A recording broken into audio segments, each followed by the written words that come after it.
Donc, on reprend Baruch Hashem ensemble, après avoir évoqué la crainte et l'amour d'Akadosh Baruch Hu, après avoir évoqué le rapport à l'étude de la Torah, nous rentrons dans une dimension supplémentaire sur la valeur, comme il est indiqué, donc, je répète, quatrième portique, quatrième chapitre, de la valeur de la lecture du schéma et des brachot qui l'accompagnent avant et après.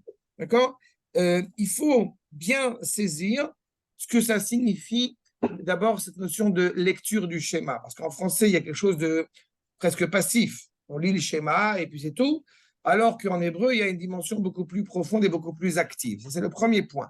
Ensuite, vous pourrez remarquer que, point supplémentaire, le chapitre suivant, le chapitre 5, sera sur la tefila. Mais la Kirat Shema, quand on dit Kirat Shema, on a le sentiment, quelque part, qu'on parle, oui, d'une partie du Sidour, une partie de la Tfila.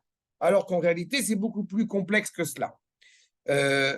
Ensuite, un point introductif supplémentaire, vous aurez remarqué qu'on a commencé je répète, dans la finalité de l'ouvrage de Derech Hashem, n'est-ce pas, de ce quatrième portique, en parlant d'abord de l'étude, puis du lien que nous entretenons à l'égard d'Akadosh Baruch Hu, et enfin de la lecture du schéma.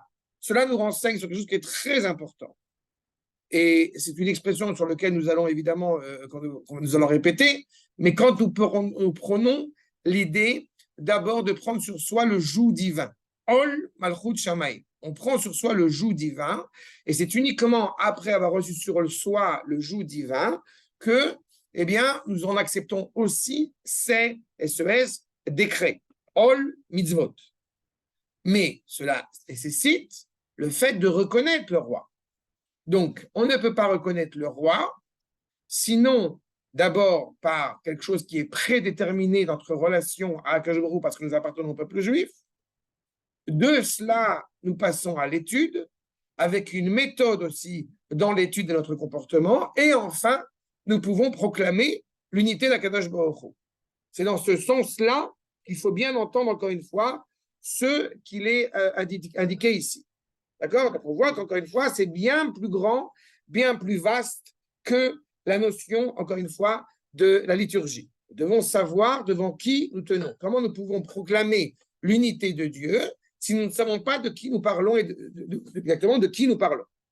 De la même manière que vous entendrez quelqu'un qui vous dira « moi je suis athée, moi je ne crois pas en Dieu », il ne faut pas hésiter à lui dire « moi non plus je ne crois pas dans le Dieu dans lequel tu ne crois pas ».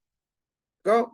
Il y a cette boutade bien célèbre d'un juif qui a l'opportunité de rencontrer le plus grand hérétique de la terre, et il arrive, il frappe à la porte, et il voit une femme avec la tête couverte. Il dit, je ne suis pas dans la maison du plus grand hérétique de la terre, et il dit, oui, ah ok, il est où votre mari? Ben, il doit au Beth Midrash. Ah, oh, il arrive au Beth Midrash, et il voit quelqu'un, un gars gros, Streimel, des péotes, en train d'étudier, et il lui demande, mais vous n'êtes pas le plus grand hérétique de la terre? Il lui dit, si, mais quand même, je t'écoute, je t'explique. Tu as étudié la Mishnah? Non. Tu as étudié la Torah? Non.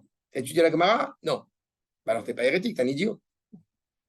C'est-à-dire que pour pouvoir arriver à cette notion d'hérétisme, il faut d'abord savoir de quoi on parle. Et comme malheureusement la majorité des gens qui vont oser proférer ce genre de propos dits blasphématoires ne savent pas de qui ils parlent, donc évidemment, eh bien, ils ne sont pas animés réellement par ce dénuement, cette annihilation de Dieu. D'accord? Maintenant, voyons ce que nous dit le Ramchal. Shtei avodot, utlu alenu, לעבוד לפניו יתברך יום ויום בו, והם הקריאת שמע והתפילה, ובזמן בית המקדש התמידיים והמוספים, ועתה נבהר עניינה. Petite phrase qui, somme toute, a l'air très simple et très courte, mais qui en réalité, elle implique une difficulté. Parce qu'elle met en parallèle la lecture du schéma et la tfila avec le culte du sacrifice quotidien et des moussafim, des korbanot qu'on va ajouter dans le Beth Amikdash. Vous avez tous certainement déjà entendu cette phrase que Olam Omed, le monde, c'est pas la Mishnah de Avot, le monde tient sur quoi? Sur la Avoda. C'est quoi la Avoda? C'est la Tfila. Et en réalité, ce n'est pas exact. Parce qu'elles n'ont pas le même rôle. La Avoda a un rôle bien défini, que nous allons rappeler dans 2 secondes, et la Tfila a un rôle bien défini. Donc, qu'est-ce qui se passe quand il n'y a pas de Beth Amikdash? Eh bien, soudain, la Tfila, elle a un rôle double. Elle prend à la fois le rôle du culte sacrificiel et à la fois son propre rôle. Et c'est pour cela qu'on dit qu'effectivement, face au Korban Tamid, nous avons la Tfila. Mais en réalité, la Tfila n'est pas le sacrifice. Elle a une autre dimension. Stéphane. Mais je croyais qu'elle avait été instaurée après justement la destruction du temple. Il a déjà été. Elle a été codifiée. Là, tu rentres dans une notion supplémentaire de codification. Mais le fait de se tourner vers Akadosh Baruch Hu, tu seras d'accord avec moi que a bien anticipé. D'accord? On connaît la Tfila de Hana notamment, pas que, mais on voit bien que donc la Tfila, surtout selon les enseignements des Chachamim, si c'est des Oraïta ou des Rabbanan, et Davka, ça laisse entendre que oui, c'est selon la Torah, il y a des Oraïta, ou encore une fois, entre le Rambam et le Ramban, mais ce qui est certain, c'est que la Kirat Shema, elle est de Oraïta. La lecture du schéma, elle est fixée déjà dans la Torah elle-même. Maintenant, qu'est-ce que la Tfila? Avant même d'être une demande, la Tfila est d'abord et avant tout une introspection du bas vers le haut. Qu'est-ce qui va être codifié et ajouté après, justement, la destruction du Beth Amikdash par les Anshei Agdola? C'est l'idée que, puisque justement il y a une destruction, il y a eu un drame, on se tourne vers Akadosh Baruch Hu, quelque part avec une idée un petit peu présomptueuse. Le monde que tu as créé ne me plaît pas, change-le. D'accord? Et même cela, c'est à la demande d'Akadosh Baruch Hu lui-même. Et le fait qu'on puisse se préoccuper des intérêts du quotidien, de l'économie, de la justice, de l'État, de ce que vous voulez, tout cela, encore une fois, a été fixé, a été codifié par les Anshei Agdola. Et donc la Tfila, et tu as très bien dit, quand tu dis qu'elle est fixée par les Anshei Knesset Agdola, le Sanhedrin, donc c'est clairement du bas vers le haut. Le Beit Rishon, puisqu'on est un peu dans l'ère de 17 Tammuz, le Beit Amikdash Arishon était animé par la présence d'Akadosh Baruch Hu du haut vers le bas, alors que le Beit Amikdash, le deuxième Beit Amikdash, où s'est développée énormément la Torah orale, on voit bien la mise en place du bas vers le haut. Le rapport à la Tfila, c'est de vouloir corriger une réalité qui n'est pas à la hauteur de ce qu'on voudrait. C'est quoi le rôle du sacrifice? C'est d'entretenir le monde tel qu'il est.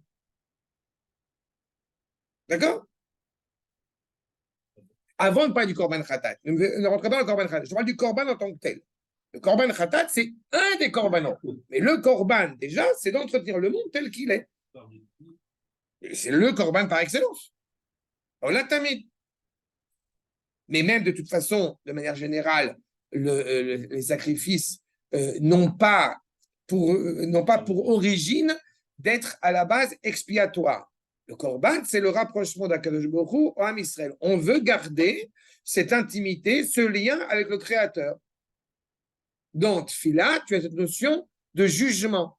Leit palel, je me juge, je me condamne. Plili, leit, verbe pronominal, il y a une introspection personnelle. Est-ce que je suis en accord avec le monde auquel j'aspire?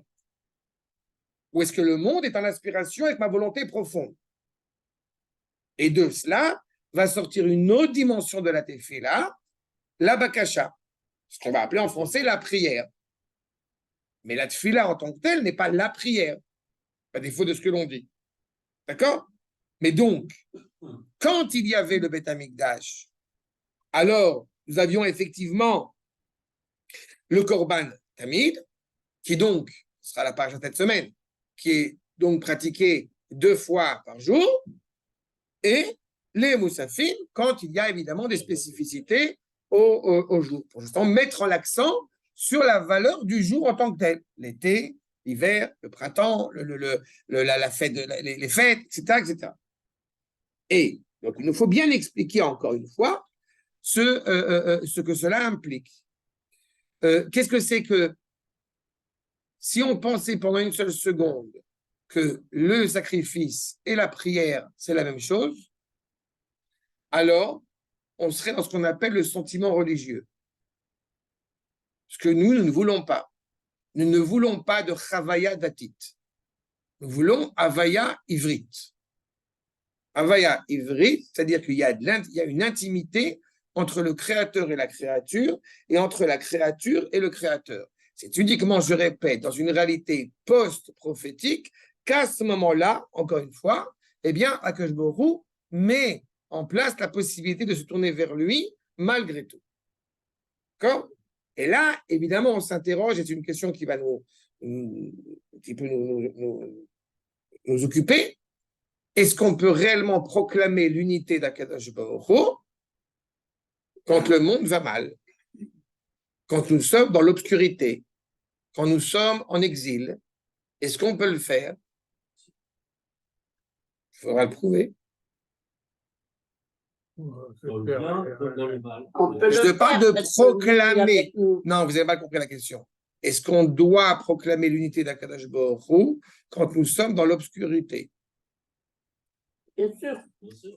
Pourquoi bien sûr? Bien sûr. Je suis dans l'obscurité. Qui Ça t'a dit? m'aidait que lui. Alors non, alors, tu reprends ce que j'ai dit à l'instant. On est dans le Regesh Dati. C'est pas ce que je veux. Je ne parle pas de Regesh Dati. Le Kirat Shema, ce n'est pas la Tfila. Kirat Shema, c'est autre chose. Non. Kirat Shema, on reçoit la mortalité pour le mitzvot, mais Kirat Shema, ce n'est pas qu'une, encore une fois, ce n'est pas qu'une action passive de recevoir sur soi le joug divin. Tu remarques, quand tu dis Shema Israël, tu ne dis pas Shema Hana, je crois en Dieu. C'est pas ça, Shema Israël. Shema Israël, c'est énoncer au monde entier de manière active que Hachem est un. Et quand je dis énoncer, vous retiendrez dès à présent que cela va bouleverser la création. Donc je réitère ma question que vous devez avoir en tête. Tu veux qu'on dise non? Je vous dis ce que vous voulez. Non, Simplement que vous me disiez oui ou que vous me disiez non, il faut qu'on puisse comprendre de quoi il ressort. Disparaître l'obscurité et ensuite proclamer l'unité. Donc, a priori, quand il y a l'obscurité, On proclame dans tous les cas d'espèce. Il n'y a pas de. Dans tous les cas, nous avons l'obligation de Proclamer. de proclamer par le schéma Israël tous les jours de notre vie. bon, ça, c'est schéma le dit conjoncture. ça tu cites ce que dit la Torah, c'est très bien. Mais donc, c'est un témoignage mensonger. Comment tu peux parler de l'unité de Dieu? C'est un des problèmes qui est soulevé au niveau de la Evuna. Dieu est un. L'unité Pourquoi tu parles de mon unité? Il absolue. ne me plaît pas.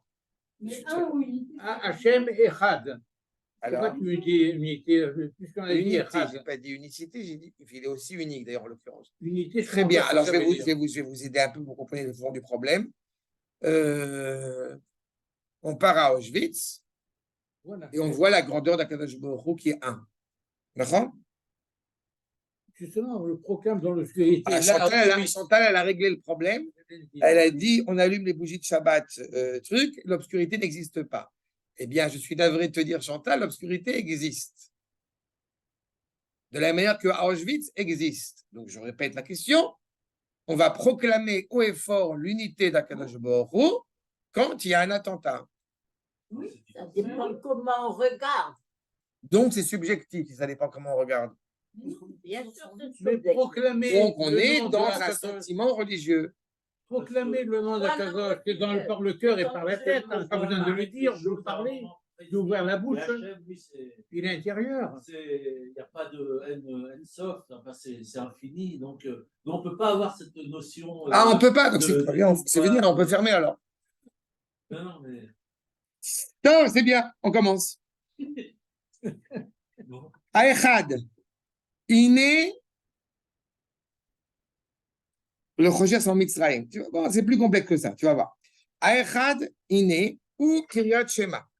Il y en a, Ichudo, Idbarach, Ve Kabbalat Ol Malchuto. Tu remarqueras, Hana, il y a une erreur chez le Ramchal, parce qu'il a dit Inyana, Ichudo, Idbarach, Ve Kabbalat Ol Malchuto.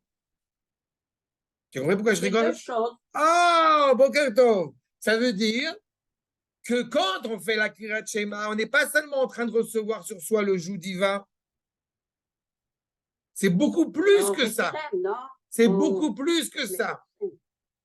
C'est les farsem, c'est l'odia, enbaya. Mais on est en train de crier, de clamer haut et fort que Dieu est un.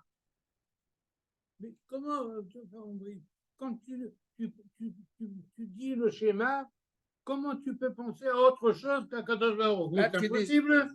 Tu vas penser à ou pas, tu es en train de Tu cuire. continues. Ça dit que tu continues à dire tu penses, tu sens, Non. tu proclames. Non, je veux la vérité absolue ultime. Ce que David Benita pense, on s'en fout. Je veux savoir, quand on dit la lecture du schéma, on peut parler de l'intention de la mitzvah. Quand je fais Shema Israël, d'abord, je fais une mitzvah. D'abord, Tu le dis. d'abord, on fait une mitzvah. Que signifie cette mitzvah?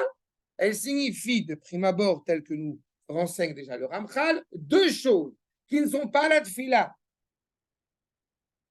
qui sont d'abord et avant tout l'énonciation de l'unité absolue du Créateur. Deux, qu'il se trouve que cette unité absolue du Créateur, j'y suis rattaché. Comprenez? Non. C'est très important que ce soit dans cet ordre-là. Comme j'aime à le répéter, on dit dans la tefila, En Kelohen. Point final. Il n'y a pas comme notre Dieu. Et après, Mi Kelohen.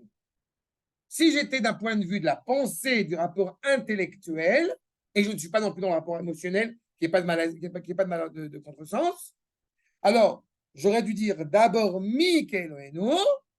J'ai une réflexion, j'ai une introspection, j'ai une étude, j'ai fait la philosophie. Ah, je suis arrivé à la conclusion des méditations métaphysiques de l'autre que, eh ben ouais, je vois que je suis arrivé à la conclusion, il n'y a pas le choix, il y a un Dieu. Non, c'est pas ça, Shema Israël. Shema Israël, c'est l'absolu est un. Hachem ou Elohim. C'est ça, Shema Israël. Rien. Mais on va y revenir. Ve'inyan, k'aborei barach shemo, imtzi birtzono, nimtsaim shonim, elyonim ve'tartonim. C'est pleine, encore une fois, reconnaissance intérieure, si je puis dire, que tout ce qu'a façonné Akadosh Baruch Hu en haut et en bas n'a de sens que parce que la volonté d'Akadosh Baruch Hu l'autorise. Je réitère ce que j'ai dit, je suis très dangereux dans ce que je dis. On retourne à Auschwitz. Quand je dis Dieu est un, ça veut dire Hitler n'aurait pas pu exister sans la volonté d'Akadosh Baruch Hu. Vous comprenez que c'est peut-être facile à dire quand on est dans un discours philosophique. C'est beaucoup plus compliqué à cerner quand on comprend ce qu'on est en train de dire. C'est ça qu'on est en train de dire. Ruchanim vegashmim vezdaram bezdarim shonim. Il y a un ordre, il y a un équilibre, il y a des marches. Évidemment, Chantal, qu'il y a l'obscurité, vaïerev, vaïboker. Quand Akadosh Baruch Hu, il a façonné le monde, il y a eu le soir et le matin. Je sais ce que quand tu m'as dit, oui, on a la mitzvah de dire, évidemment, mais tu voulais me dire, ouf shorbecha, ouf kumecha, controverse entre Beth Hillel et Beth Shammai. Est-ce qu'il faut dire la lecture du schéma quand on dit ouf shorbecha, il faut vraiment se coucher et quand tu te lèves, ou alors il y a un sens, j'ai envie de dire, aussi, comment dirais-je, mental derrière, cette idée dans les moments d'obscurité et dans les moments de luminosité. Seulement, vous remarquerez que quand on dit le matin le schéma, je le dis dès maintenant, mais vous comprenez la nuance, quand on dit la lecture du schéma, quand on proclame l'unité d'Akadosh Baruch Hu le matin, on dira après le schéma, Emet veyatziv. La vérité, elle est stable, elle est solide. Quand on est dans le soir, Emet ve'emuna. Emunatra balelot, dit le Admor de Belz, Emunatra balelot, même le soir, même la nuit, Akadosh Baruch Hu a confiance en nous. Emunatra.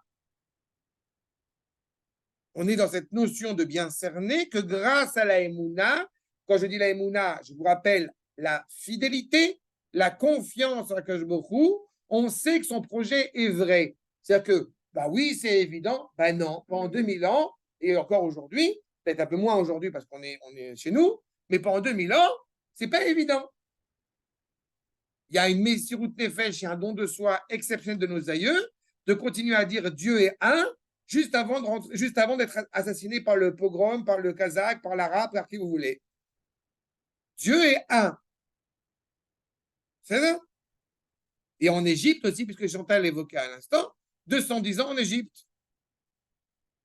Il faut avoir une confiance infinie envers Akadosh Baruch Hu. Comme il m'arrive de l'expliquer, il est beaucoup plus facile et j'allais dire presque rationnel à gérer l'idée qu'il y a un Dieu du bien, que Dieu préserve, et un Dieu du mal.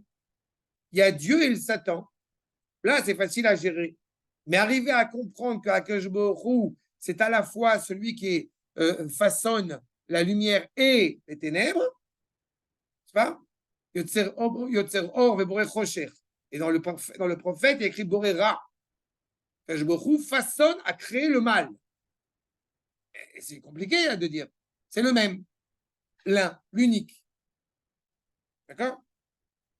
Venatan bechok, kol echad miem, lifol peula velasot maasim. Chacune de ces créatures a été conditionnée, orientée, dirigée pour faire un certain nombre d'actes, encore une fois, qui n'ont de sens que pour l'honorer, que pour servir le Créateur. Lidgalgel, begilgulim, ou besibuvim rabim, bedrachim shonim. Le Ramchal nous dit déjà une allusion à ce qui va être le cœur de notre sujet. Tout ce qui est géré dans le monde n'a de sens que pour servir à Kadosh Baruch. Peu importe, quelles que soient les complexités, quelles que soient les complications, quelles que soient les sivuvim. Vous avez un chemin droit et des chemins sinueux. Vous avez un point de départ et vous avez une finalité. Comment on arrive du point de départ à la finalité? Première solution, a priori la plus sympathique, ligne droite. Autre possibilité, voilà, on tourne. Mais on arrive malgré tout à l'arrivée. Kefi, ma, et qui a décidé cela? Qui gère cela? Akadosh Baruch Hu. Kefi chez Pilga, Chochmato Idbarach, l'école Echad ve'Echad. Chacun des membres de cette création a un rôle bien défini pour amener, encore une fois, ce projet à la finalité souhaitée et voulue d'Akadosh Baruch Hu. Et on est dans un monde qui est compliqué. On est dans ce qu'appelle les Mekoubalim, Alma des Péroud, Alma des Pérouda, le monde de la séparation, Alma des Shikra. On n'a pas écrit dans la Torah, vous arrêter avec les téléphones, on est dans un monde, comme vous le savez, où justement il y a la vérité et le mensonge qui existent. D'accord? Cette réalité-là fait qu'automatiquement, et c'est ce que je voulais dire, dans la Torah, il n'y a pas écrit que il faut prôner la vérité uniquement. On dit par contre, tu t'éloigneras du mensonge. Idvar sheker tirchak. Tu t'éloignes. Pourquoi tu dis t'éloignes du mensonge? Il supprime le mensonge et c'est tout. Non. Parce que ce monde ne permet pas, a priori, à la vérité d'exister, d'être. Donc c'est un processus. C'est pas? Emet miaret titzmach. La vérité, elle va germer de la terre. C'est le projet. Veomnam, ine, ou idbarach shemo, shoresh, vasiba ayechidit, les kulam. Akadosh Baruch Hu, c'est la racine de tout. D'accord? Ce Ce que je n'ai pas indiqué, et c'est très intéressant et très important, proclamer l'unité d'Akadosh Baruch Hu, c'est une mitzvah qu'effectivement, on va faire éventuellement le matin et le soir, un peu comme les sacrifices qui sont aussi fixés dans le temps. Il faut avoir en tête que quand il y avait le Beth Amikdash, il faut qu'avant quand il y avait le Beth Amikdash, on pouvait prier n'importe quand. C'est quand il n'y a plus de Beth Amikdash qu'on va se fixer un temps. Et pourquoi? Parce que la proximité, la luminosité avec la parole du Créateur n'est pas aussi évidente quand il n'y a pas de Beth Amikdash.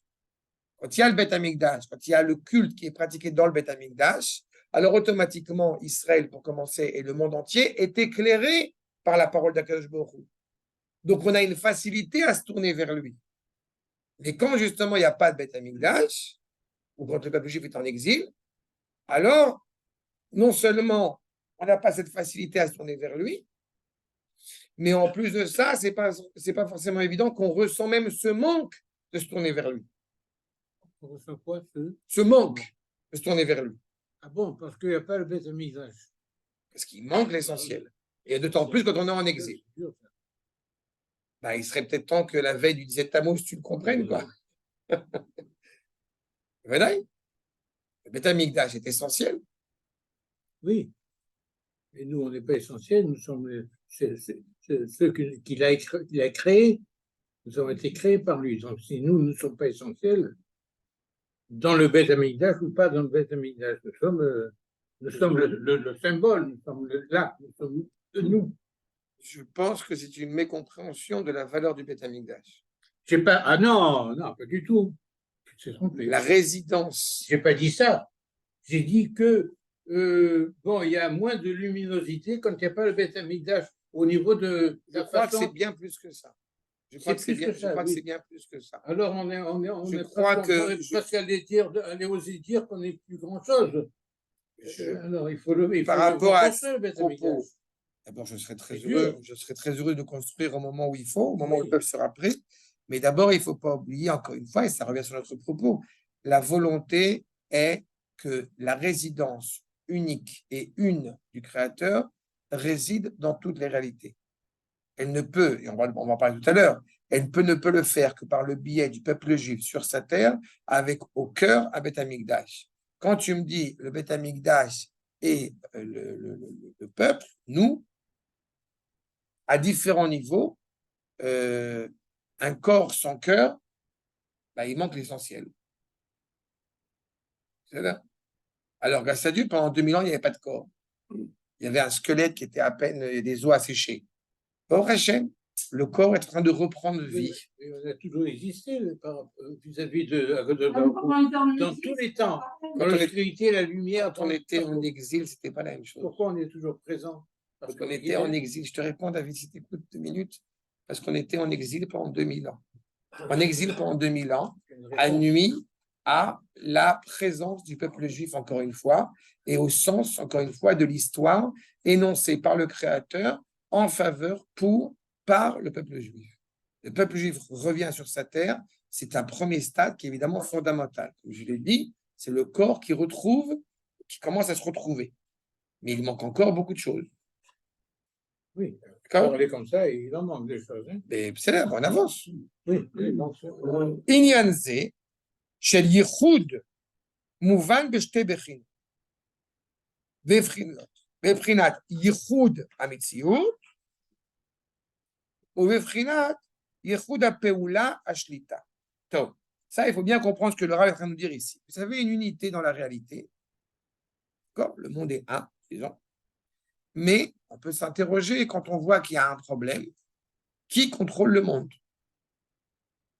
Je suis toujours fasciné de voir, parce que j'évoquais la Shoah, je suis toujours fasciné de voir que les maîtres de la tradition, que ce soit la Shoah ou d'autres événements dramatiques que le peuple juif a traversés, se sont toujours positionnés en disant qu'est-ce qui va se passer après. On est en plein dans la fournaise, mais on est en train de réfléchir quand ça va s'arrêter, alors comment on va continuer, comment on va avancer, à quoi ça va être utile pour faire avancer le monde. C'est-à-dire que pendant une seule seconde, ces grands maîtres de la tradition ne se sont pas interrogés en se disant, est-ce que Akadosh Baruch Hu est le maître du monde ou non? Est-ce que Akadosh Baruch Hu a le contrôle ou non? Est-ce que demain c'est l'apocalypse ou non? Ce n'est pas une question juive. Je n'ai pas dit qu'on ne peut pas en souffrir et arriver à de tels retranchements, mais cette question-là n'est pas une question hébraïque. Proclamer le nom d'Akadosh Baruch Hu, c'est proclamer que, un, il est présent, deux, c'est lui le boss. C'est lui le maître à bord. Même si, encore une fois, on n'a pas l'impression, de manière générale, que justement, que c'est si évident que ça. Je vous rappelle quand même, ce sera par la suite, mais je vous rappelle quand même que Baruch Shem Kevod Malchuto, on le dit à voix basse toute l'année. Ce n'est pas si évident que ça toute l'année, mais on le sait. D'accord? Notre Dieu est le maître à bord. Maintenant, il faut bien comprendre, quand on parle du point de vue de la vérité absolue, réelle, et il y a un autre regard qui est du point de vue de la créature elle-même. Nous, on proclame qu'il est à la fois, encore une fois, cette unité dans la réalité, et aussi, comme je répète, le mettre à bord. Maintenant, il va détailler, il va expliquer, il va développer cette idée, le Ramchal. מבחינת המציאות, מה שכבר ביארנו בחלק א', איך כל המציאות, כולם תלויים בו, יתברך, ונמשכים מרצונו. טוב, il faut bien comprendre quelque chose. Vous avez traditionnellement on a deux idées, on a deux paramètres. On a quelque chose qui est inaltérable, qui ne peut pas exister. Et vous avez quelque chose qui est, dans le premier cas, il est presque nécessaire à la réalité. Il n'est pas nécessaire, s'il n'est pas là, il n'y a pas de réalité. Dans le deuxième cas de figure, il relève du conditionnel, il relève du possible. D'accord? Disons que si on parle, on va mettre pour l'instant que j'ai beaucoup de côté pendant une seconde. La Terre, si demain il n'y a pas de soleil, la Terre ne peut pas perdurer, ne peut pas exister dans les conditions où elle existe. D'accord? Comme si donc le soleil était presque nécessaire, fondamental pour que la réalité existe. Bon, en réalité, toutes les réalités, toutes les créatures, toute la création quelle qu'elle soit, elle est automatiquement conditionnelle à, encore une fois, à l'existence absolue. Alors que la présence du Créateur, elle est fondamentale, elle est plus que nécessaire. Je vais le dire autrement pour que ce soit plus clair. Dans la langue du Maharal de Prague, il y a cette expression que j'aime, cette image que j'aime beaucoup. Tu prends un menuisier. Le menuisier, il construit une maison. Le menuisier meurt, la maison, elle continue à exister. D'accord? Maintenant, on prend, justement, ce qui est fondamental à la réalité. En l'occurrence, pour le coup, Akadosh Baruch Hu. Si demain, il n'y a pas de monde, il y a encore Akadosh Baruch Hu. Mais si demain, il n'y a pas Akadosh Baruch Hu, il n'y a plus de monde. Akadosh Baruch Hu n'est pas le menuisier. Dans la mesure où le menuisier pourrait disparaître, la maison, elle continuerait à exister. D'accord? J'ai pas entendu? C'est une hypothèse invraisemblable. D'accord. Oui, mais quand tu dis il ne peut pas, tu comprends que quand tu dis il ne peut pas, c'est en relation. Il est inconcevable. Non, mais parce qu'il Alors, s'il certains vont n'y a pas de monde, il y a toujours certains vont te dire encore une fois qu'il est inconcevable que parce que tu as reçu une éducation, parce que tu as reçu des valeurs qui sont comme ça, ou je ne sais quoi d'autre, qui fait que tu as amené à ça. Et sauf que ce que je prétends, c'est qu'on n'est pas chez Descartes. C'est-à-dire qu'on n'est pas top, il n'y a pas de solution, et c'est clair qu'il doit exister. C'est fait. Et nous, on n'est pas là. Nous, on est dans une autre option qui est au-dessus de l'esprit. Non, qui est au-dessus de l'esprit, au-dessus de l'esprit humain. Tout ce que tu dis, encore une fois, est relatif aux yeux de certains par rapport au lien que tu entretiens avec le Créateur. Alors que comme tu es juif, donc tu vas prôner ce genre de propos, mais si tu n'avais pas été juif, tu aurais prôné autre chose. Et maintenant, je défends l'idée supplémentaire qu'en réalité, la présence d'Akadosh Baruch Hu n'est pas reliée à la confiance de la créature en elle. Elle est point final. Non, mais tu comprends pourquoi je reviens sur ce propos? Qu'elle est là, la nuance.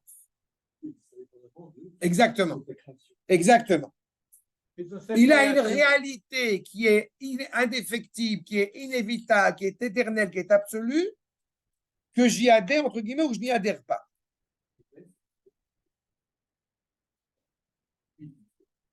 Oui, voilà, exactement. Exactement. Tu appelles ça le Big Bang, tu appelles ça. Oh, ok, exactement, tout à fait.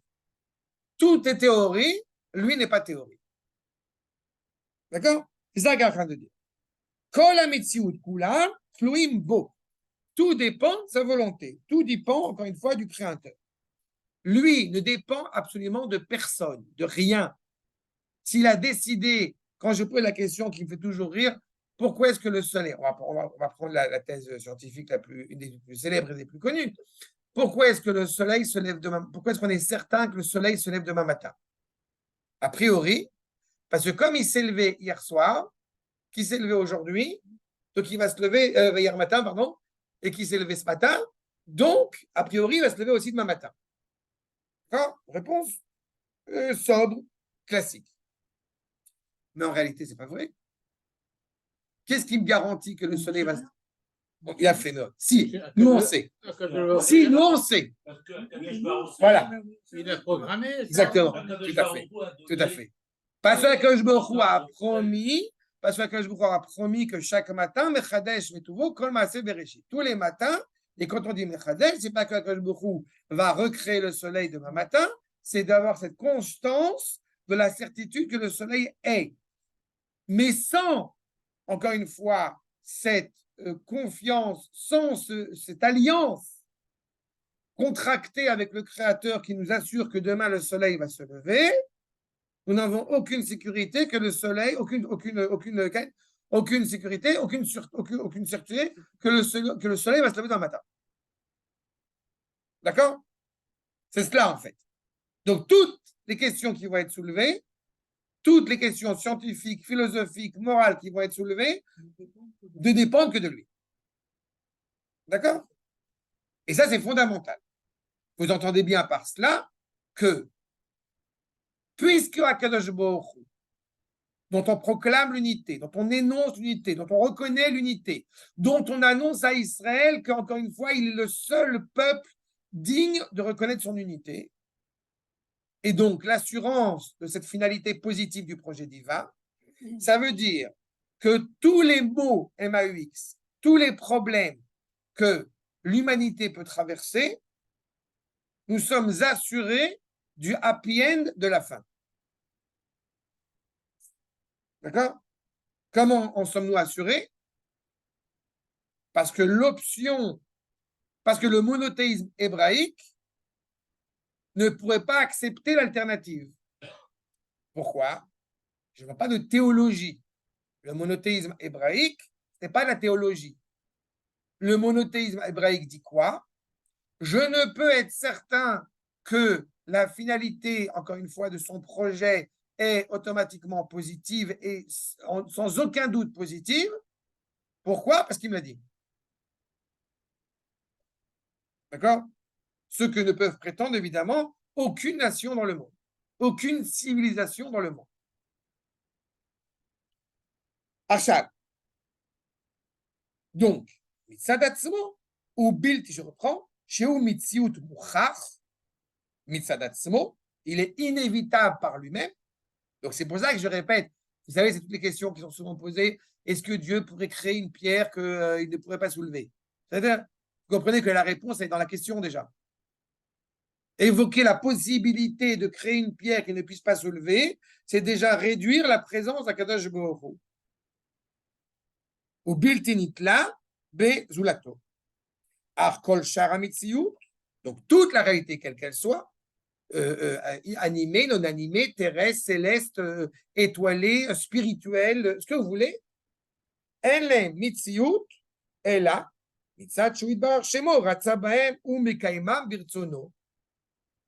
Elles ne peuvent exister, elles ne peuvent avoir de sens réel uniquement parce que Akadosh Baruch Hu leur permet d'exister. Donc, je reprends la question qui était délicate et qui était difficile. Est-ce que Akadosh Baruch Hu aurait pu émettre, comment dirais-je, le désir que Hitler n'existe pas? Toute l'existence, c'est lui. Il y a fait méot. Donc, si Hitler existe, C'est que Dieu l'a voulu. d'accord? Sinon, il y a le libre arbitre. Le libre arbitre, on a parlé de libre arbitre. Mais le libre arbitre de l'individu fait que le projet d'Hitler, effectivement, va porter ses fruits, que Dieu préserve ou non. Mais en réalité, on ne peut pas penser pendant une seule seconde que quand il y a Hitler, ça veut dire que, semble-t-il, Akadosh Baruch Hu s'est écarté de sa création.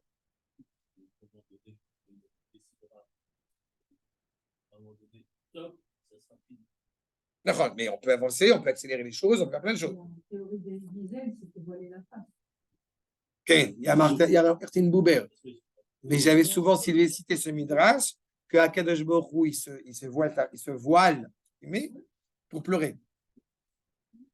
Okay.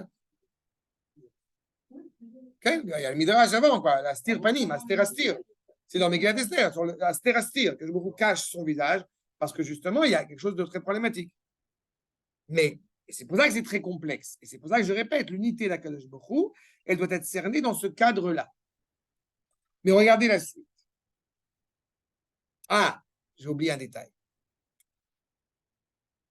Si on prend la notion, encore une fois, de bien et donc de mal qui existent en parallèle, et que tout cela est géré par la volonté d'Akadosh Baruch Hu, si on parle de bonté et de justice infinie, tout cela est en contradiction. Et pourtant, ces deux éléments, ces deux paramètres existent. Prenons plus élevé, vous dites que toute la création physique, terrestre et céleste sont toutes à la merci d'Akadosh Baruch Hu, de la volonté, du désir d'Akadosh Baruch Hu. Vous avez des anges tutélaires qui vont connaître Akadosh Baruch Hu uniquement sous l'angle de l'immanence. Et puis, ce qu'on va appeler Baruch. Il est proche de nous. Et puis, vous avez ces anges tutélaires qui vont connaître Akadosh Baruch Hu uniquement dans, je dirais, sous le prisme de la transcendance, loin de nous, distincte de la création. On va appeler Akadosh.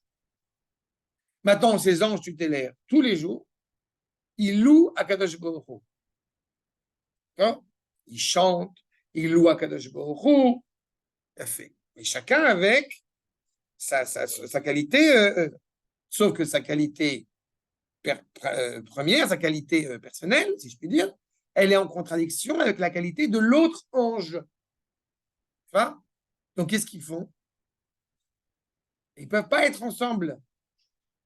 Ils ne peuvent pas être ensemble, c'est contradictoire. Les deux idées sont contradictoires.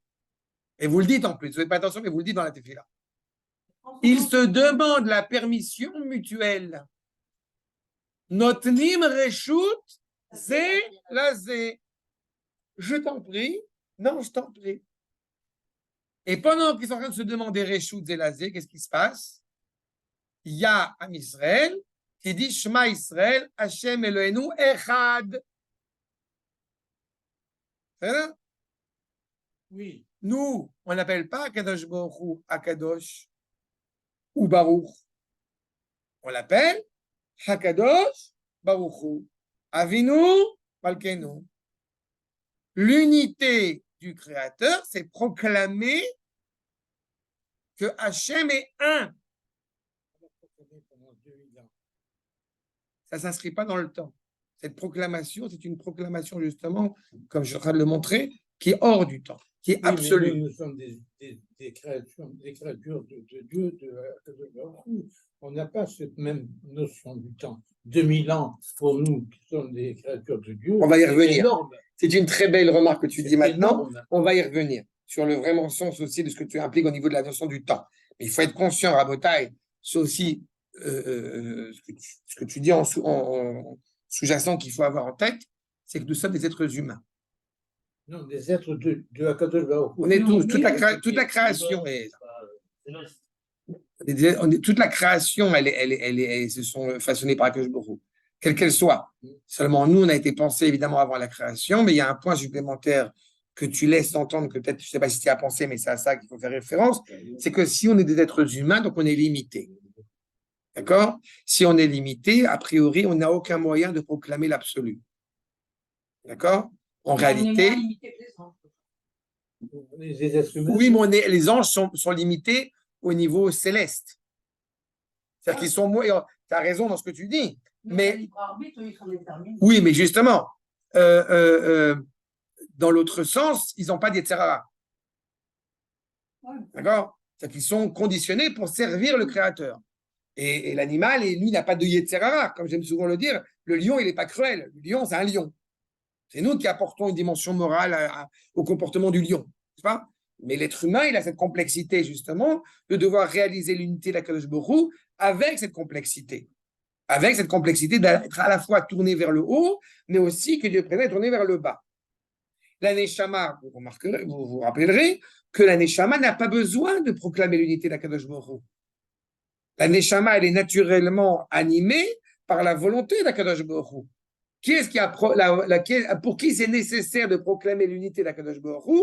Pour le corps. Donc, ça veut dire qu'il y a quelque chose de profondément actif, je répète, qui prend tout son sens, c'est quand on proclame l'unité d'Akadosh Baruch Hu, de la même manière que quand on accomplit les mitzvot, de manière générale, eh bien, il faut être conscient que c'est ce qui permet au corps d'être attaché à l'éternité. C'est le corps. On ne fait pas les mitzvot pour la neshama, on fait les mitzvot pour le corps. Ça va? Jusqu'à preuve du contraire, à 8 jours, on met pas un petit peu d'eau sur le front et puis l'histoire est terminée. Non, Tamta Brit al Besarenu, sur notre chair. C'est la chair qui est rattachée, encore une fois, à l'unité absolue d'Akadosh Baruch Hu. Parce que justement, ce que nous proclamons, c'est l'unité. Donc, l'unité des valeurs, l'unité du sens de tout ce qui est donné. Et qui, encore une fois, n'a de sens que parce que la volonté d'Akadosh Baruch Hu le permet.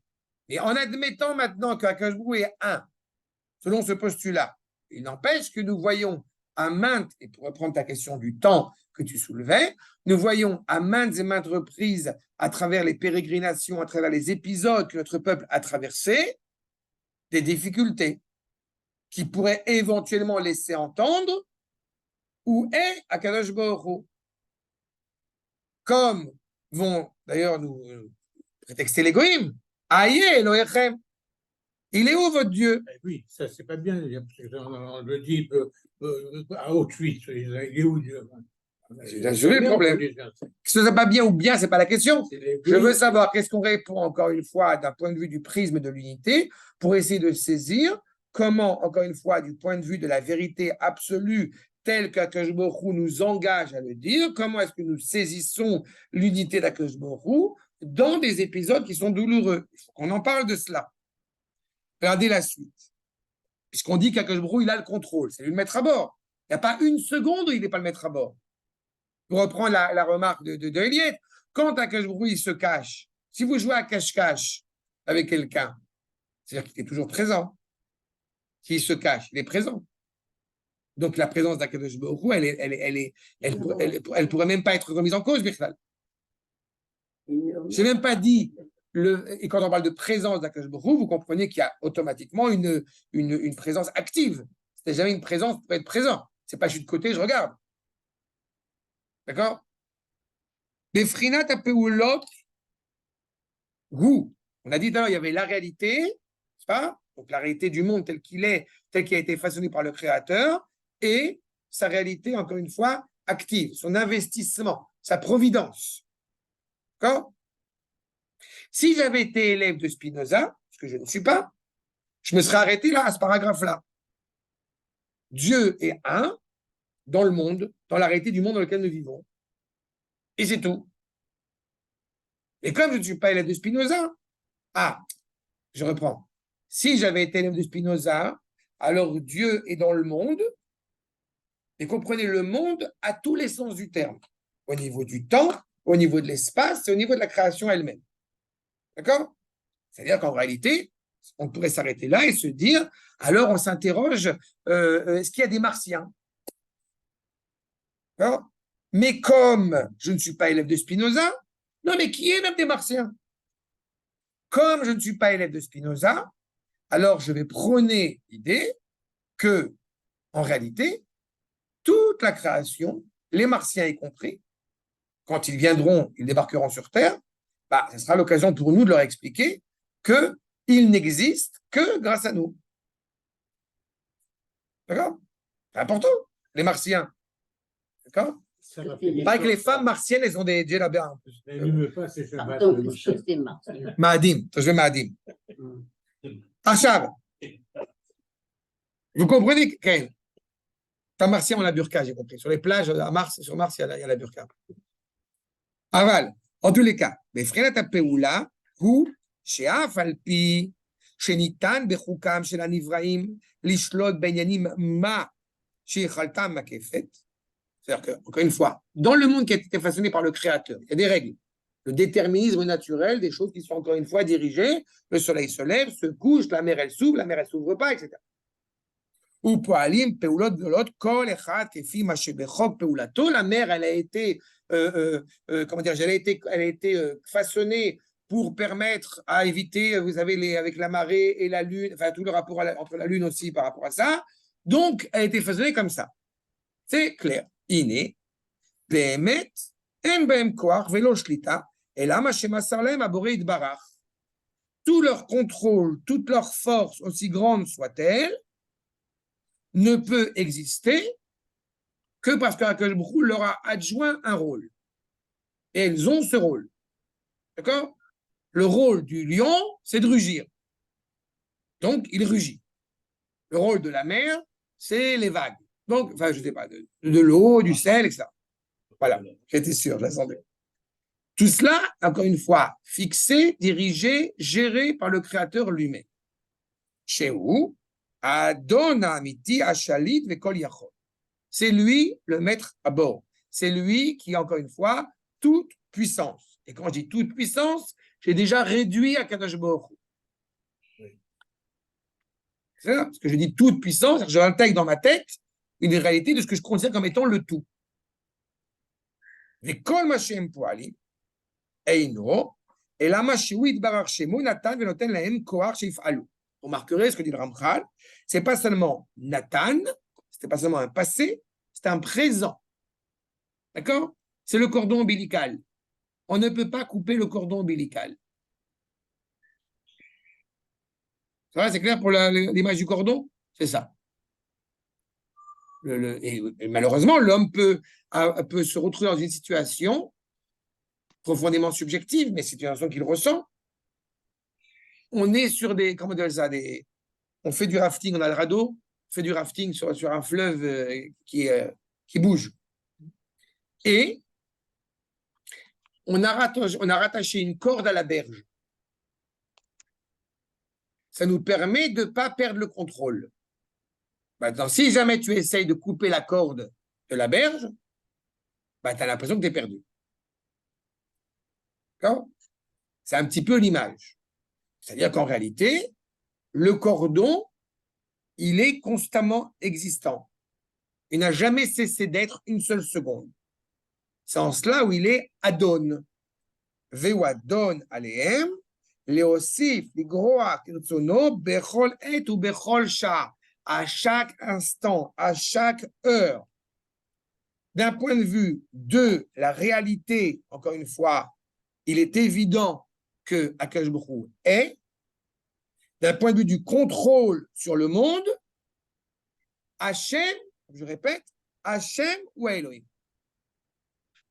On est conscient qu'il y a un monde qui est donc mis en place par Elohim, tout est à sa place, le maître des forces, le maître des lieux, qui a organisé, qui a agencé les choses pour que tout soit à sa place. Et derrière cette réalité, encore une fois, d'un monde coordonné, ce qu'on appelle l'ordre de la nature, vous avez Hachem. Et je répète ce que j'ai dit tout à l'heure, si on avait été des élèves de Spinoza, alors on aurait dit Elohim ou Hachem. Mais comme on veut avoir une compréhension hébraïque, donc authentique des choses, on dit Hachem ou Elohim. Celui qui a, si je puis dire, celui qui souhaite s'exprimer vers la créature, à la créature, eh bien, a façonné un monde dans l'optique de pouvoir y résider avec la créature. Et c'est lui qui a le contrôle. C'est lui qui est le maître à bord. Controverse chez les Chachamim, si la petite feuille qui est tombée de l'arbre, est-ce qu'elle aurait pu tomber sans la volonté d'Akadosh Baruch Hu ou non? Certains maîtres vont dire Akadosh Baruch Hu ne se préoccupe pas de la petite feuille. D'autres vont dire non. Il n'y a pas une fourmi qui passe sans la volonté d'Akadosh Baruch Hu. En réalité, c'est une volonté plus ou moins révélée. C'est en ce niveau-là qu'on parle. Mais on ne pourrait pas imaginer une seule seconde, comme tu as très bien dit. Oui, après ça. Mais encore une fois, les anges ne sont que des. Voilà. Les anges ne sont que des créatures célestes qui sont au service d'Akadosh Baruch Hu. Donc, ce n'est pas une partie d'Akadosh Baruch Hu que Dieu préserve, mais ça reste encore une fois l'expression de la volonté la plus optimale du Créateur. Et je répète, ce n'est pas seulement parce qu'Akadosh Baruch Hu les a créés, pour reprendre ta remarque, ce n'est pas seulement parce qu'Akadosh Baruch Hu les a créés, c'est parce qu'Akadosh Baruch Hu les façonne tous les jours. Tu dis dans les Shir Brachot du mariage, tu te rappelles il y a quelques années, tu n'as pas dit seulement Yatsar et Adam. On dit Yotzer à Adam. C'est un Yotzer, c'est un présent générique. Et il aurait été constant. J'ai utilisé l'image de la berge, du cordon ombilical. On ne peut pas couper ce cordon. Le seul qui pourrait éventuellement couper ce cordon, c'est Akadosh Baruch Hu lui-même. Sauf qu'Akadosh Baruch Hu a dit non, je ne couperai pas le cordon. Un juif, donc il ne peut pas dire oui, il dit non. Bref, c'est clair sur ce point? Donc la Yicholette, encore une fois, on va y revenir. Non, ça je rigole. Il n'est pas juif, mais il est pour nous. Pour l'instant, il est pour nous. Pour l'instant, il est pour nous. Non, il est algérien, mais il n'est pas. Ah, ça. Voilà. Mais en tout cas, vous comprenez bien que tout cela s'inscrit clairement dans une réalité globale, générale, et qui, encore une fois, sert la volonté d'Akadosh Baruch Hu. Je voudrais juste vous citer ce que nous dit le Ramchal dans un ouvrage qui s'appelle Kinat Hashem Tzevot. En tout cas, sur la période messianique aussi, il évoque, et il dit cela. Besof, Akol Irae, Shelo Aïta Zo Afilu Shlita Le Sha'ata. Ce qu'on a dit à l'instant que Akadosh Baruch Hu a un contrôle sur chaque élément, sur chaque chose, sur chaque épisode, sur chaque histoire, à chaque moment, à chaque instant. Mais on peut avoir le sentiment qu'à certaines périodes, Akadosh Baruch Hu n'a pas le contrôle. Et en fait, le Ramchal ajoute sur ce point, dans un autre ouvrage, comme je l'ai dit, se révélera à la fin des temps que même ces moments où on avait le sentiment qu'Akadosh Baruch Hu n'avait pas le contrôle, en réalité, il a le contrôle. Il a le contrôle caché derrière. Je poursuis les propos du Ramchal. Et là, chez Peoula Nisteret, chez la Shechina, Litrota Minagdusha ou Misraël. Il a une activité qui est cachée, qui est derrière, pour encore une fois continuer, presque avec des ficelles, quoi, pour continuer encore une fois à mener le projet pour l'amener à sa source. Ça veut dire que vous avez par exemple des épisodes douloureux qui n'ont de sens, si je prends que cette réalité-là, que de nous réveiller. On pourrait se réveiller autrement, on pourrait. Mais on voit qu'il y a des réalités qui, soudainement, nous boostent, si je puis dire. Elles nous bousculent. Et ce bousculement fait qu'on avance un peu plus vite que peut-être qu'on aurait pu faire si on n'avait pas eu ce moment-là. on n'avait pas eu cet épisode-là, si on n'avait pas eu cette remise en question. C'est vrai pour la question douloureuse et dramatique, mais aussi pour les questions positives, aussi pour les épisodes émouvants et grandioses. Chantal évoquait la sortie d'Égypte. Il faut comme toujours avoir en tête qu'on a passé 210 ans en esclavage en Égypte. En un an de temps, c'est fini. Un an. Et certains Chachamim disent même 6 mois. Vous avez la Megillat Esther. Le peuple juif est endormi en Perse. 12 ans que Achashverosh il est au pouvoir avec Esther. 12 ans. En 3 jours, tac, c'est fini. Il y a des moments comme ça où on est bousculé, encore une fois. Est-ce qu'on aurait pu arriver à ces 3 jours sans passer par ces 12 ans qui ont précédé? On aurait pu, d'un point de vue humain. Mais d'un point de vue du créateur, dans la maturité, encore une fois, de cette créature qui se met en place, non. Et je vais te dire un autre détail. C'est très important et très intéressant à soulever. Vous avez des jeunes bambins, des jeunes enfants, qui ne passent pas par le stade à 4 pattes, qui arrivent directement debout. D'accord? Eh bien, le pédiatre, il demande qu'on force le bébé à se mettre à 4 pattes. Donc, ça veut dire que, alors pourquoi? L'objectif, c'est qu'il marche debout. Oui, mais il faut qu'il passe par les 4 pattes. Il faut qu'il passe par les 4 pattes. Je vais te dire un truc, si je ne voulais pas raconter, qui me fait beaucoup rire. Mon fils, comme vous savez, il est en internat. Et il a 15 ans. Et quand il est là-bas, c'est une yeshiva, ils étudient beaucoup, c'est très sérieux, etc. Et quand il m'a dit qu'ils ont fait des guerres de polochon et des guerres de déodorant, ça va vous surprendre, mais j'étais content. Parce que s'il n'y avait pas cette vie d'adolescent qui s'est déconné, qui s'est rigolé, qui s'est truc, eh bien, quelque part, on loupe quelque chose, on perd quelque chose. C'est important dans le développement. Eh bien, j'ai envie de dire à l'échelle du peuple juif tout entier aussi. D'accord? Donc, même cela, encore une fois, ou même, et là, on va arriver à cette problématique du mal, même cette expression du mal, qui a priori va à l'encontre de l'unité d'Akadosh Baruch Hu, elle pense pouvoir porter préjudice, pouvoir amenuire, annihiler la réalité de l'unité d'Akadosh Baruch Hu. En réalité, elle s'avérera à la fin des temps comme ayant été un outil nécessaire et utile pour arriver pleinement à cette unité. D'accord? Regardons le propos du Ramchal. Omek Aïnian. Omek Aïnian. Là, on parle de Omek Aïnian du mal. Okay? Carré. Kefi Azdarim, chez Sidra Chochmato Idbarach Letikunan chez la Nivraim. Akadosh Baruch Hu, comme on l'a dit, il y a un projet. Ce projet, il implique une certaine maturité qui se met en place progressivement. Les Tikunan chez la Nivraim, comprenez ici, c'est pas qu'il faut réparer quelque chose qui a été cassé, mais pour que la créature s'accomplisse pleinement, il faut passer par un certain nombre d'étapes.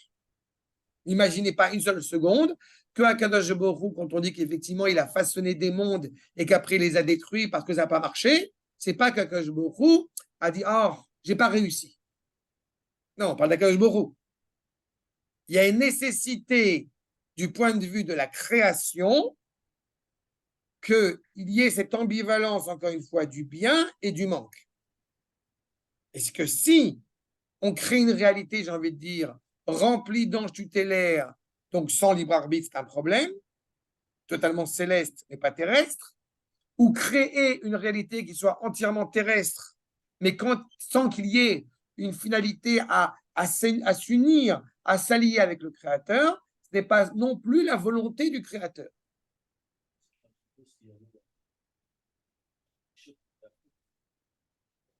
Et malgré tout, Adam Arishon, avant la faute, il travaillait la terre.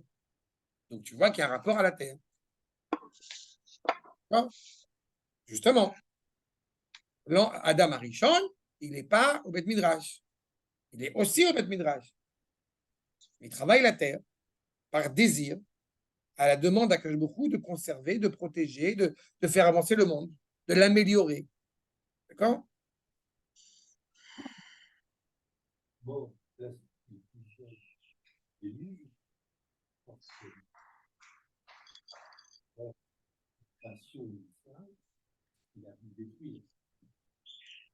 C'est l'homme qui a détruit son monde. C'est l'homme qui a détruit son monde. Quand tu mets tes mains dans la prise électrique, tu ne peux pas après te demander pourquoi est-ce que j'ai une coupe de cheveux avec les cheveux qui partent vers le haut. D'accord? Je sais que ce n'est pas vrai, mais ça me fait toujours rire sur les dessins animés. D'accord? Tout à fait. La question que tu demandes, oui, en plus, la question que tu demandes, c'est en réalité par rapport justement au rôle de l'homme. La déchéance morale a amené à l'idolâtrie. Cette idolâtrie, encore une fois, les a amenés à s'auto-détruire. D'accord? Il faut qu'il y ait un équilibre, à que vous se préoccupe constamment du bien-être du monde qu'il a créé pour qu'il existe. D'accord? Et la solution qu'Akadosh Baruch Hu a, cela dit, trouvée après le déluge, si je ne vous l'ai pas dit, c'est le fait d'amenuire, de diminuer le nombre d'années biologiques. D'accord? Après le déluge, les gens vivent moins d'années qu'avant le déluge. Et on voit aujourd'hui, quand les gens se disent pourquoi est-ce qu'on a des problèmes de retraite, etc., parce que les gens vivent plus vieux, mais les gens vivent plus vieux parce que, semble-t-il, il y a une réalité aujourd'hui, malgré tout, qui, au défaut de ce que parfois certains pensent, est une réalité qui va de mieux en mieux. D'accord? La santé aujourd'hui est un des éléments, évidemment, de la teshuva goufanite, le retour vers Akadosh Baruch Hu au sens physique du terme. Donc, si l'homme va mieux physiquement, ça veut dire que le monde va aussi mieux spirituellement. D'accord? On a des éléments aujourd'hui dans le monde qui sont choquants pour un certain nombre de sociétés humaines, alors qu'elles étaient, j'ai envie de dire, monnaie courante dans le passé. Ce qui montre bien que le monde avance. Mais rassurez-vous, il y a encore beaucoup de problèmes. D'accord?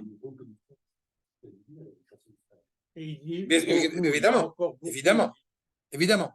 À partir du moment où le peuple juif, encore une fois, je reprends ce que j'ai dit tout à l'heure, à partir du moment où la réunification, le nom d'Akadosh Baruch Hu retrouve sa place, retrouve son unité au sein du peuple, cela a une dimension bienveillante, bienfaisante à l'égard du monde entier.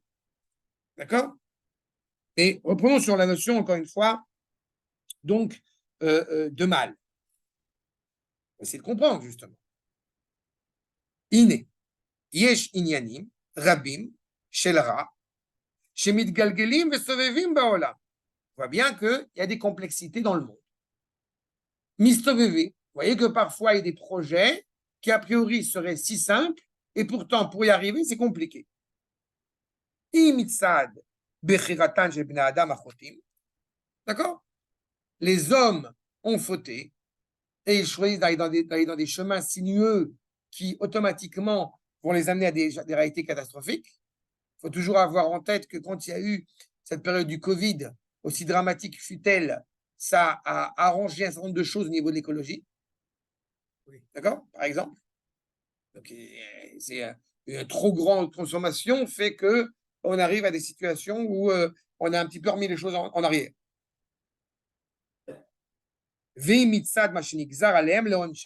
Ou ce qui a été décrété, encore une fois, comme châtiment à telle ou telle réalité. Et quand je dis châtiment, c'est ce que je vais dire à l'instant. Ça veut dire tu mets tes mains dans la prise électrique. D'accord? C'est toujours assez fascinant encore une fois, et je sais qu'il y a une question de dépendance derrière, et c'est quand même toujours assez fascinant de ce que j'entends, que vous avez des photos de gens malades à cause de la cigarette sur le paquet de cigarettes, et les gens continuent à fumer. Je ne suis pas en train de dire je souhaite aux gens qui fument d'être malades, mais vous comprenez qu'il y a une incohérence. C'est pas comme ça qu'il faut faire. Non, mais oui. Peu importe le fond. Je dis simplement que si on sait que la cigarette aujourd'hui, le tabac tue, qu'il y a des photos, que a priori, quelqu'un de sensé, bah, il fume pas. D'accord? Donc, et c'est vrai pour tout ce que nous profitons. Je serais le premier à vous dire, quelqu'un de sensé, il sait pertinemment que de manger énormément de chocolat, c'est pas bon pour la santé, que de boire beaucoup de café, c'est pas bon pour la santé. C'est vrai. C'est vrai. Je veux pas. On a une certaine faiblesse physique qui nous pousse à D'accord? Non, j'ai dit beaucoup de café. J'ai rien dit, j'en étais à 6. J'en suis à 3 maintenant. Ça va? À 3, à 4. Non, ça va. Ce que j'ai dit au médecin, il m'a dit faut arrêter faut diminuer les sucres, le café et le chocolat. Alors, Mais je mon lui ai dit, médecin, il m'a dit, la vous voulez bourra, me tu tuer. peux toujours continuer. La bourra, on peut. Non, en tous les cas, vous comprenez qu'il y a d'un côté, encore une fois, ce que les hommes se sont amenés eux-mêmes dans cette réalité-là. Dans la bénédiction du Kiryat Shema, et qu'on cite le prophète Ishayahu Yotzer Or ou Boré Choshech, dans le prophète lui-même, il n'y a pas écrit Boré Choshech, il y a écrit Boré Ra, parce que c'est une volonté de remontrance envers le peuple. Et vous remarquerez que c'est une création ex nihilo de créer le mal. Et comme il faut toujours l'avoir en tête, notion a priori de créer le mal, c'est pas qu'on a créé la souffrance, c'est pas quelque chose qui a créé la souffrance, mais il a automatiquement créé par le fait même qu'il soit le créateur absolu, une dimension qui est manquante, qui n'est pas cruelle à l'égard de la créature, mais qui n'a pour seul but que de permettre à la créature de compléter ce monde. Pour reprendre ta remarque de tout à l'heure sur Adam Arishon avant la faute, Akadosh Baruch Hu, justement, quand il a façonné le monde, je rappelle, il avait Aretz Aïta Tovavu, n'est-ce pas? Bereshit Barelo et Hashem et Aretz, vous connaissez tous le premier verset. Et la terre Aïta Tovavu, ça veut dire que la terre était dans une situation avant l'acte créateur de Tohu, d'interrogation, qui s'est poursuivi, Tohu Bavou, Tohu Bou, donc interrogation, Teiya, avec Bohu, Akajbou qui est au sein de cette interrogation, qui s'est poursuivi jusqu'à l'avènement de l'homme et bien au-delà, où il y a encore une situation de Tohu, mais qui permet à l'homme de pouvoir compléter ce monde. Pas? Et quand, effectivement, eh bien, donc l'homme a un travail à faire, un rôle à jouer. Et si l'homme n'honore pas ce rôle, eh bien, il ne s'honore pas. Donc, le manque est nécessaire pour permettre à la créature de se compléter et de compléter la création tout entière. C'est le partenaire, encore une fois, d'Akadosh Baruch Hu avec la créature, et en l'occurrence, la créature d'Israël. Achab, Iné, okay, je reprends. Nire Adavar Lechoa, faisait Efer Retsono Idbarach. Donc, a priori, puisqu'il y a le mal, il y a le manque qui existe, on pourrait se dire, a priori, que c'est contraire à la volonté d'Akadosh Baruch Hu, contraire à l'unité d'Akadosh Baruch Hu. Alors qu'en réalité, non. Vous avez une réalité constante de la présence d'Akadosh Baruch Hu. Il me semble que je l'ai déjà évoqué, mais c'est important de toujours l'avoir en tête. De manière générale, vous savez que Boré, c'est une création ex nihilo. C'est pas? Mais pour pouvoir créer le ex nihilo, il a fallu d'abord créer le nihilo. D'accord? Ce qu'on appelle yesh mi'ain, c'est le ex nihilo. Nihilo, le rien. Mais avant le ex nihilo, il a fallu faire justement le nihilo, c'est-à-dire créer le rien. D'accord? En réalité, quand on parle de la présence du Créateur, qui est indéfectible, qui est inaltérable, tu comprends qu'en réalité, il y a une création de yesh mi-yesh. D'accord? L'existant absolu, par excellence, c'est le Créateur. L'être par excellence. Tu ne peux pas imaginer avant la création du monde qu'il n'y ait rien. Tu ne peux seulement imaginer que avant ta propre création, eh bien, tu apprends à saisir le fait qu'il y avait une autre réalité. Je vais vous donner une anecdote que malheureusement j'ai pu vivre à mes dépens. Quand j'étais jeune, et que j'étais plus jeune, en tout cas, j'étais gosse, alors, je suis très honnête avec vous, j'ai eu tendance à taquiner ma mère qui, quand je la voyais, elle ou mon père, danser le rock'n'roll ou danser Claude François ou dans la maison, je ne sais pas quoi, genre on est jeune, d'accord? Parce que, évidemment, j'ai du coup compris que mes parents avaient été jeunes avant, d'accord? Voilà. Et pourquoi je dis ça avec douleur? Parce que mes enfants, quand ils commencent à me voir sur Goldman ou machin en train de m'exciter, alors ils sont morts de rire. Parce qu'ils sont en train de découvrir que leurs parents, en fait, ont été jeunes aussi. C'est-à-dire qu'en réalité, ce que je suis en train de dire par là, c'est que on rationalise l'idée que nos parents ont été jeunes. Tu vois. Mais a priori, nos parents, ils n'ont jamais été jeunes. Nos parents, ils sont. Voilà. D'accord. Nos parents, ils ont toujours été vieux. Ils ont eu au moins 30 ans. D'accord. D'accord. Parce que tu dis nos parents. Il y a une très belle chanson de Si Chassa. tu ne parles pas de parents, Sur- je peux te répondre. Là, vous voyez un peu l'idée, quoi. Vous voyez un peu l'idée, c'est ça que je suis en train de dire. C'est-à-dire qu'on ne peut pas imaginer un monde avant la création. Donc on l'accepte, c'est un postulat de départ. Et on ne témoigne pas, comme j'aime le dire, on ne témoigne pas de la création. On témoigne de la parole d'Akadosh Baruch Hu qui s'adresse à nous au Sinaï après la sortie d'Égypte. De cela, on témoigne. Parce que celui qui nous a sortis d'Égypte a aussi créé le monde. D'accord? Et c'est ça qu'il est en train ici de soulever. C'est-à-dire qu'a priori, on pourrait se laisser entendre à dire que quand il y a une réalité qui manque sur Terre, cela va à l'encontre de l'unité du Créateur. Mais comme nous proclamons que Hachem ou Elohim, donc ça veut dire que la réalité du mal, du manque qui s'inscrit dans la création, elle est inscrite par la volonté même du Créateur. Donc, ça ne va pas du tout en contresens ni en contradiction avec l'unité absolue du Créateur. D'accord? Mais vous avez un truc tout simple. Je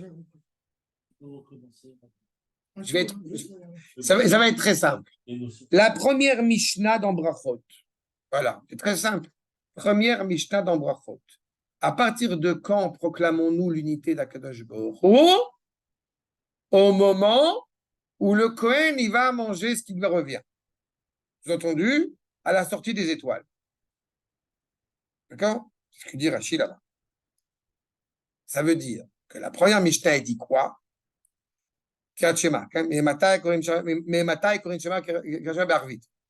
quand on lit la lecture du schéma le soir, en fait, derrière cette question, se pose l'éternelle question, à partir, c'est marrant parce qu'on ne dit pas, est-ce que je peux? On dit, à partir de quand doit-on proclamer l'unité d'Akadosh Baruch Hu le soir? Pourquoi on n'a pas commencé par le matin? Parce que le matin, c'est évident. Mais le soir, c'est l'obscurité. Le soir, c'est la situation, encore une fois, d'exil, de manque de luminosité, de manque, encore une fois, d'unité du Créateur, d'unité du projet divin qui s'inscrit dans le monde. C'est quoi le soir? Erev, c'est Herbouvia. C'est quoi Herbouvia? C'est le mélange. À cause de quoi il y a eu la faute du Vaudor? Pendant le Tammuz, d'accord? À cause de quoi il y a eu la faute du Vaudor? Du Erev Rav. On a oublié pendant un instant qu'on était Israël. Les Goïms nous ont fait oublier pendant un instant qu'on n'était pas n'importe qui. Et donc l'application s'est avérée dramatique. À ce moment-là, nous perdons de vue l'unité du Créateur. Mais bon gré, mal gré, Dieu est un. Et pourrais-je servir le Créateur? Pourrais-je proclamer son unité alors que j'ai des fautes à mon actif? C'est pas pourrais-je, répond à Kadosh Baruch Hu. Tu dois. Vous comprenez la nuance? Donc, pour reprendre cela, pour que tu comprennes bien la fin du propos, si effectivement on place Akadosh Baruch Hu dans la création, si tu considères Akadosh Baruch Hu comme un roi de chair et de sang, donc quand tu vois quelque chose de pourri dans ton royaume, c'est-à-dire que le roi, quelque part, il y a un problème. Sauf que si justement on comprend que le roi auquel on fait référence, c'est un roi absolu, avant le royaume et après le royaume, ça ne change rien dans l'unité du Créateur. Sauf que c'est une unité qui peut être révélée comme elle peut être cachée. Quand cette unité, elle est révélée au grand jour, alors on est clairement dans une réalité faste, si je puis dire, et bienveillante. Quand c'est une unité qui est cachée, c'est là où on a en réalité l'expérience du mal. L'expérience du manque et son implication derrière, parce qu'il y a deux notions de mal. Il y a la notion du mal en tant que manque et la notion du mal, évidemment, à Auschwitz. D'accord? C'est clair sur ce point? Iné. Idbarach Shemo. C'est bien ce que j'ai prévu de finir tout le premier chapitre, mais c'est pas grave. Iné. Oui, on va finir sur le paragraphe. Iné. Idbarach Shemo. Eino rotse. Ela betov vekol chavtso letiv. D'accord? La volonté, la finalité, encore une fois, du projet divin, c'est clairement de permettre à l'existant d'exister, à l'existant d'être. Vous avez tous en tête, quand la notion d'exister, existir. La volonté d'Akadosh Baruch Hu, c'est de donner être à autre que lui.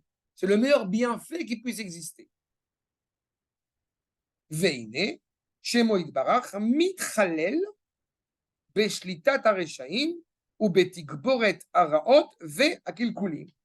À partir du moment où, justement, il y a des êtres mécréants, des êtres mauvais qui apparaissent dans la réalité, a priori, ils profanent son nom, son élévation, son contrôle sur le monde, par justement ce qu'ils font. Mais la réelle unité d'Akadosh Baruch Hu, elle implique la possibilité du contraire. Sinon, elle n'est pas unique. La vérité, comme vous le savez, le sceau d'Akadosh Baruch Hu, Chotmo chez Akadosh Baruch Hu, Emet, la vérité inclut le mensonge. Sinon, elle n'est pas vérité. D'accord? Maintenant, si on considère qu'il y a la vérité et le mensonge comme deux réalités qui n'ont pas de lien l'un avec l'autre, alors nous sommes dans la séparation, donc dans l'idolâtrie, donc dans la dualité. Mais nous nous efforçons de concéder l'unité d'Akadosh Baruch Hu, encore une fois, dans toute son entité. Son entité, encore une fois, qui, je répète, vise la présence unique d'Akadosh Baruch Hu, dans le mal comme dans le bien.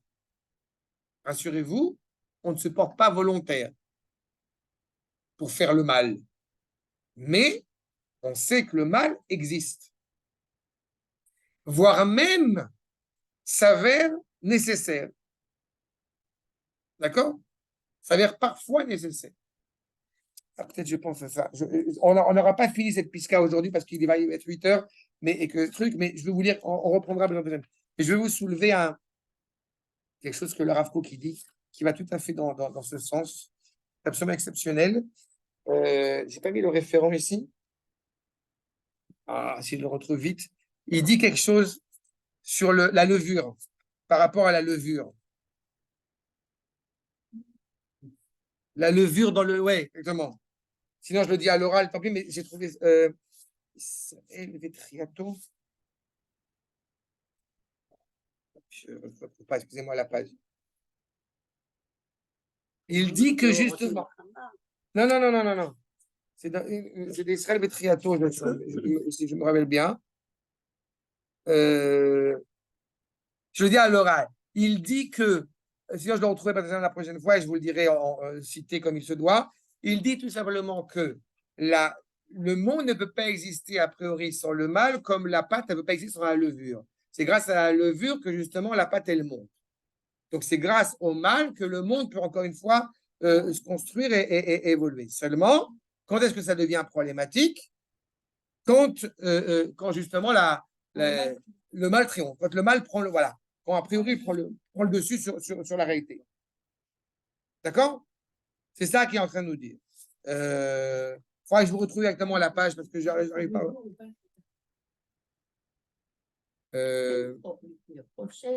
Non,